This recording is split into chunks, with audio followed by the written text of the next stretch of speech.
Man, I really believe they lie to you. They telling you that you got to have X, Y, and Z to be confident. If you don't have this, you're not confident. But you know what? Let me tell you what is self-confidence.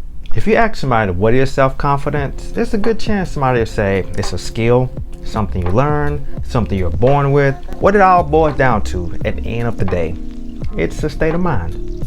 It doesn't depend on your status, your money, none of that. No external materials can define true confidence. If you're on social media, I know they tell you, oh, you have to look this way, you have to look that way, you have to have this, you have to have. No, you don't. You don't. They lie to you. They really lie to you. But since we got the elephant out of the room, let's go ahead and tackle each of those topics I just spoke on. Yeah, having a certain position at a job or somewhere else, or being a boss or something, can make you feel confident.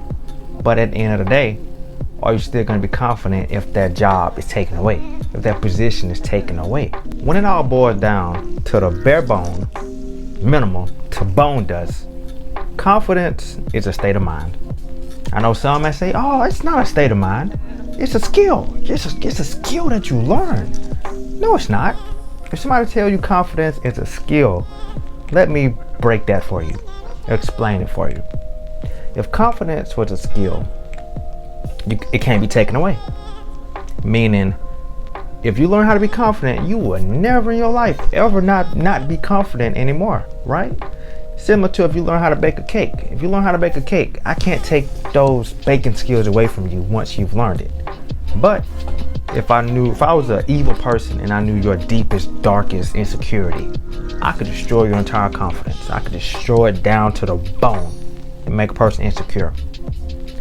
If confidence was a skill, you couldn't take it away like that. Confidence is a state of mind, similar to being happy. It's a state of mind, the same as being confident. Because the opposite of confidence is anxiety. Just how being anxious is a state of mind, being confident is a state of mind. You follow me? Don't get it confused though.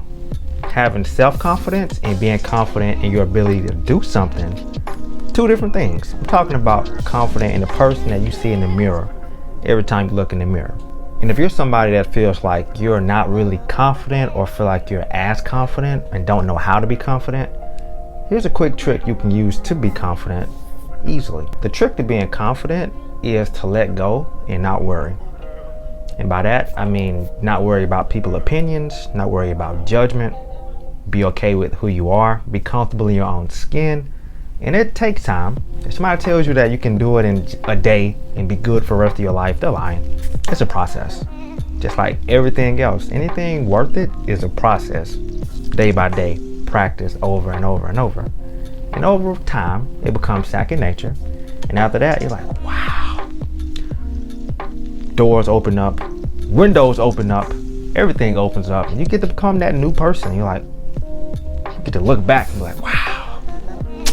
I remember when I watched that video that Ryan did talking about what is confidence, and now I see what he was talking about. It all makes sense now. Like, yeah, it kind of does. But before you go off and decide to be confident now that you know what it is, there's a flip side to it that I had to learn the hard way, but let me teach it to you so you don't have to learn it the hard way too. When it comes to being confident, I know it's tempting to be extremely confident all day, every day. But here's the kicker. It's impossible to stay in one state of mind forever. That's like trying to be happy 24/7. If you force it, that'd be toxic positivity. In this case, it'd be toxic confidence, or it could be arrogance if it gets too high up there. Am I saying you shouldn't be confident? No, but let me explain. If you try to force yourself to be confident, you're gonna start to second guess yourself when you're not confident. You're gonna be like, wow, I can't be confident. Why am I not confident right now? But at the same time, you gotta realize this as well. You have the ability to control how you feel at all times, but that doesn't mean you have to force yourself to try to feel confident, especially if you're in a bad spot in your life, or you're just not feeling good, or if you're sick or something like that. If that's the case, then hold on to it. But what you want to do instead, if you don't feel as confident or feel as good as you'd like to feel, do a self-check and ask yourself, how do you feel right now? And if you don't feel good, or if it's not a good feeling, find out what's making you feel that way? What's making you feel like not the best version of your current self at the moment? And once you get to that point, you're gonna get back to feeling good. You're gonna be happier. Once you're happier, you're gonna feel better about yourself all around. And to prove my point on confidence being a state of mind, and it doesn't depend on anything materialistic, whether it be money or none of that, I did a couple of social experiments just to test out my theory.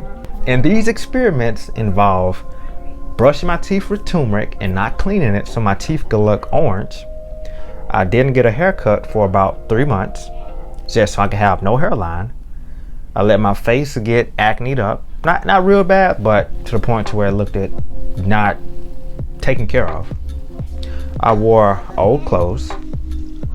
I wore a cowboy hat and a big summer suit, and I ran down the highway and had a whole lot of people looking at me like, who is this weirdo guy walking down the highway with that big suit on that's 3 sizes too big for his body? And in the midst of all of this entire experiment, you know what happened?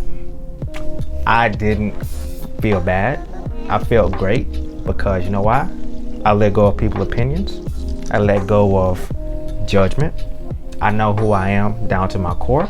I'm comfortable in my skin, and I'm not living for other people's approval. So once you get to that point and you just practice being yourself and knowing yourself each and every day, you get to that point to where you're like, you wake up and you just do you. Nobody can stop you from doing what you want to do. You see what I mean? It's good to know who you are, but at the end of the day, you don't have to always be confident. And always remember that confidence is a state of mind that you can easily tap into just as quickly as somebody can make you mad within a second. You can become this confident within a second. Does it take practice? Yes. Does it take time? Yes. Is it impossible? No. Far from impossible. But hey, if you like this style of video, drop a part 2 and I will keep the rest of this series going on. And yeah, but before we go, I need to know, where do you think confidence comes from? Comment down your thoughts below, because I'm curious and I'd like to know. Yeah, this video was a bit different than my normal video, but that's okay because a lot more is on the way. But if you have any topics you'd like me to discuss or go over, go ahead and drop that in the comment section too. And also check out the next video over here that's on screen. Thank you for your time. Drop a like and subscribe, and I will see you in my next video. Take care.